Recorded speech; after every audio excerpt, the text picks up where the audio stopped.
अभी Tehran news की तरफ से एक और बड़ी खबर मिल रही है कि ईरान के सभी 5 प्रस्तावों को अमेरिका ने खारिज कर दिया। हम आपको बता रहे थे कि देखिए, तेहरान टाइम्स की तरफ से यह जानकारी दी गई ये कि ये सारे प्रस्ताव अमेरिका ने मानने से इंकार कर दिए हैं।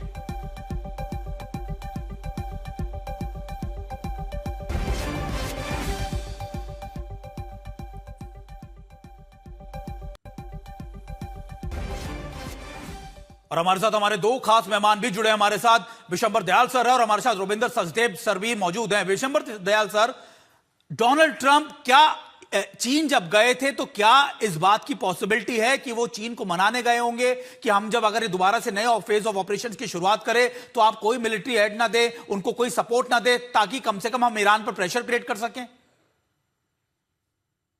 सुमित, देखिए, मैं नहीं समझता कि अमेरिका और चाइना के बीच में इस किस्म की कोई बात हो सकती है कि आप उनको सपोर्ट ना करें या आप उनको सपोर्ट कर रहे थे। इसका मतलब आप अक्यूज कर रहे हैं। ये प्रेसिडेंट ट्रंप का मेरे ख्याल में एक बहुत ही अपना बिल्कुल बायलेटरल विजिट था, जिसमें अपने ट्रेड, अपने कॉमर्स और ऐसे हित थे दोनों तरफ, जो कि वो अपने जो बायलेटरल इश्यूज है उन पे फोकस था। ईरान जरूर एक मुद्दा था, जो ईरान की युद्ध है वो एक जरूर मुद्दा था, लेकिन वहां हॉर्मूज मुद्दा था, वहां ब्लॉकेड भी तो मुद्दा है। तो मैं नहीं समझता कि इस किस्म की इस लेवल पे बात हो सकती है। इसका मतलब तो आपने पहले सपोर्ट की थी।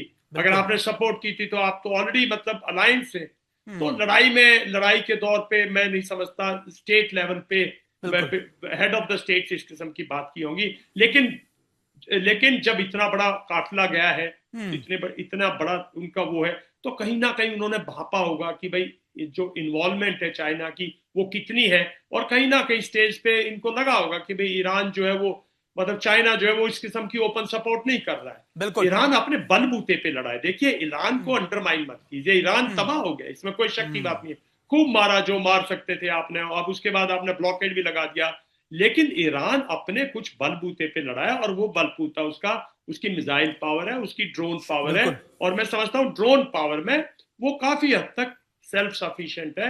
और मिसाइल तो उसकी 1980s में, चाइना तो जब उभरा भी शायद सर आप बिल्कुल सही कह रहे हैं कि शायद अमेरिका को ये अंदाजा लग गया कि देखिए, इसको पार पाना तो मुश्किल है, क्योंकि ये ताकत तो हम कितना भी लंबी लड़ाई लड़ सके हम इसको पूरा नहीं कर पाएंगे।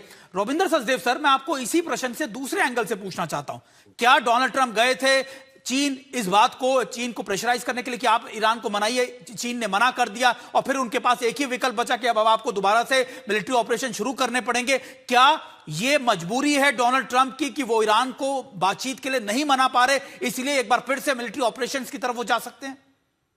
देखिए, जहां तक रही बात चाइना की, जनरल दयाल सही कह रहे हैं, पर मेरा उसी के आगे मैं बात बढ़ाता हूं। भाई, कोई किसी देश को फेवर क्यों करेगा? अगर ये कहते हैं आप ईरान को मदद मत करो, तो चाइना ये कहेगा ना कि आप ताइवान को मदद मत करो। राइट? तो वो गिव एंड टेक होता है। तो इसलिए अभी चाइना का अलग रखिए। जहां तक बात है ईरान को लेकर के, देखिए, अगर ये अटैक करते हैं दोबारा, तो ये इंडिकेट करता है, एक, इनका इकोनॉमिक ब्लॉकेड काम नहीं करा। भाई, जो इकोनॉमिक ब्लॉकेड अमेरिका का था, उसका पर्पस यही तो था कि ईरान की इकोनॉमिक कमर तोड़ दो, ताकि ईरान टेबल पे आए और बोले मैं हाथ खड़े कर दिए। वन। सेकेंड, इनकी जो दूसरी स्ट्रैटेजी थी, जिसको मैं कहता हूं पेट्रो कैनिबलिज्म, जिसमें था कि हमने ब्लॉकेड करा हुआ है, ईरान तेल पंप किया जा रहा है, उसकी स्टोरेज भर गई है, और जब स्टोरेज इतनी भर जाती है तो वो फिर वापस ऑयल वेल्स को बर्बाद कर देती है ओवरफ्लो करके।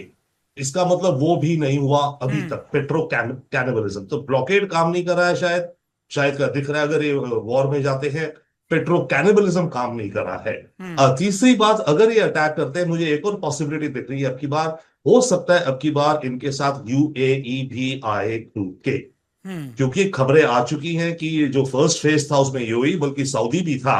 राइट? उन्होंने भी अटैक किए थे, उनकी एयरफोर्स वगैरह ने। अब ये जो राउंड होता है, हो सकता है इसमें अमेरिका तो करेगा ही करेगा, इसराइल तो करेगा ही करेगा, बट हो सकता है कि यूएई भी खुल के या ज्यादा करे, क्योंकि ये जो अटैक होगा, इसमें ईरान अगर रिटेलिएट ऑब्वियसली करेगा, सबसे ज्यादा बर्बादी वो जो होगी इधर गल्फ की कंट्रीज में होगी। अभी आप बता रहे हैं कि वो शायद उनकी पेट्रो ऑयल लाइफलाइन को बर्बाद करेंगे।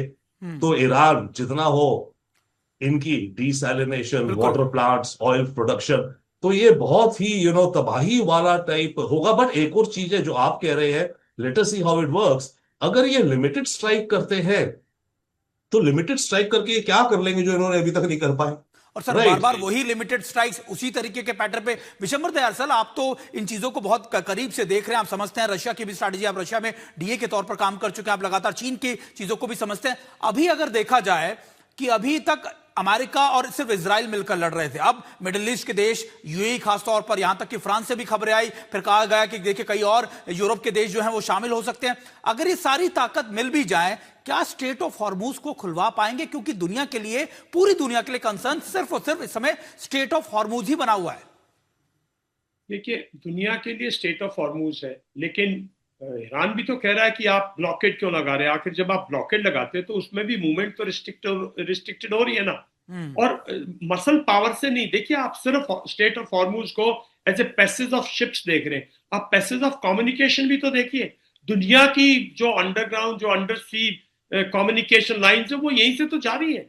तो ईरान तो जब मरता क्या ना करता, कुछ भी तबाही कर देगा। बिल्कुल। और मुझे पूरा ये है कि अगर इसमें खुल के यूएई और कतर और ये सब होंगे तो नुकसान बहुत ज्यादा यूएई का होगा, ईरान का होगा।